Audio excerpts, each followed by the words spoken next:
Breakfast, lunch, dinner. 3 times a day, every day, for your entire life. You've eaten on a schedule you probably never questioned. You feel hungry around noon, not because your body demands it, but because a clock told you it's time. Here's what almost nobody tells you. For the overwhelming majority of human history, nobody ate like this. Not 3 meals, not on a schedule, not even close. You felt it. The strange guilt of skipping breakfast. The awkwardness of eating lunch too early or too late. The assumption that missing a meal means something is wrong with your day, your health, or your willpower. You've probably also felt the opposite. Eating dinner at 7 p.m. sharp, not because you're hungry, but because that's when dinner happens.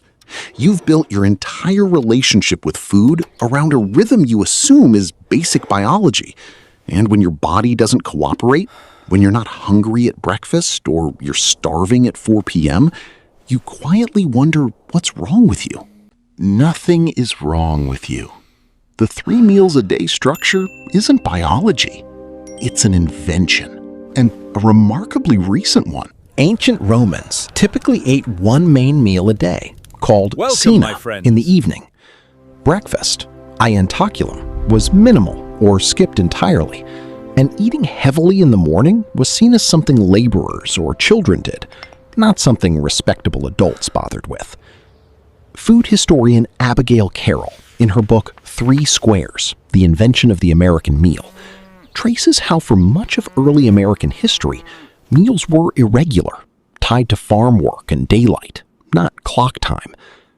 Breakfast as a formal, expected meal barely existed before the 19th century. And in earlier periods, eating first thing in the morning was sometimes even associated with gluttony.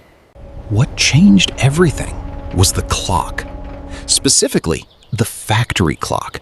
As industrialization spread through the 1800s, work stopped being tied to sunrise and sunset and started being tied to shift schedules. Factories needed workers fed and ready at fixed times. Schools needed children fed before a fixed bell. 3 meals a day wasn't discovered. It was scheduled into existence to keep an industrial economy running. The insight is this: your hunger schedule isn't ancient wisdom. It's a factory timetable that outlived the fact. You don't need to abandon meals entirely, and you don't need to fear breakfast.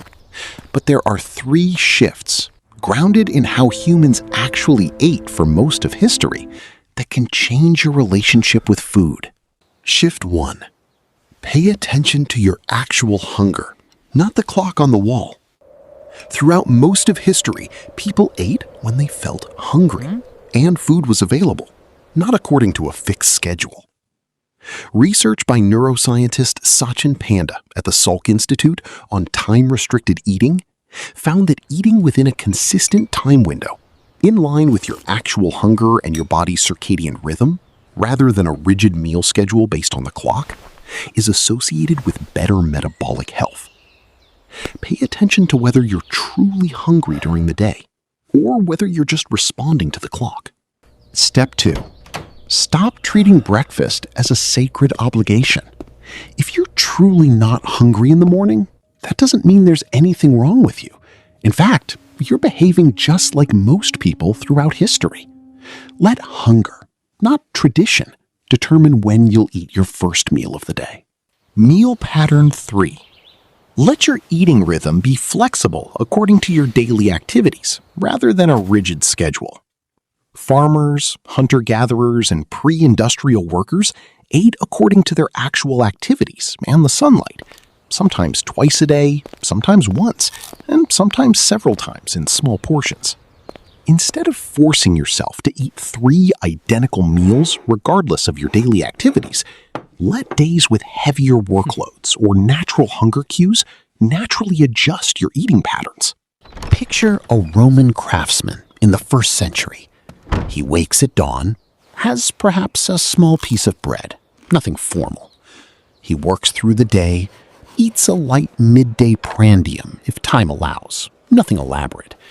His real meal, cena, comes in the evening when work is done and the household gathers. No clock told him to eat at noon. His body and his workload decided.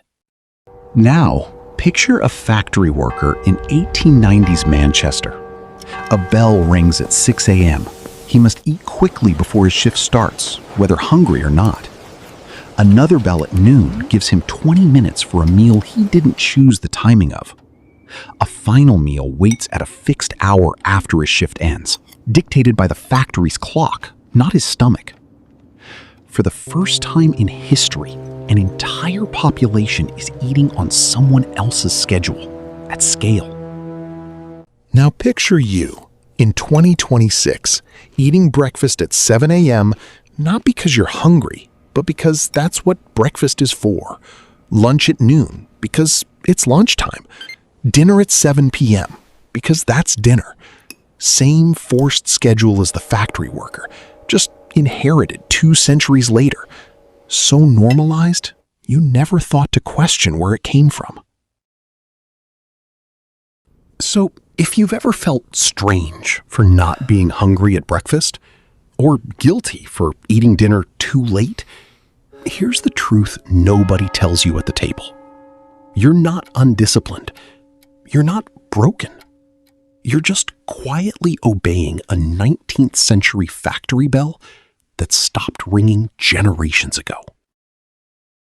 We traded eating according to our own hunger for eating according to someone else's clock, and most of us never even noticed the schedule wasn't ours to begin with. If this changed how you think about your own eating habits, tell me in the comments, what time do you actually get hungry versus what time you're supposed to eat? And if you want more of the invented habits hiding behind your everyday routines, subscribe.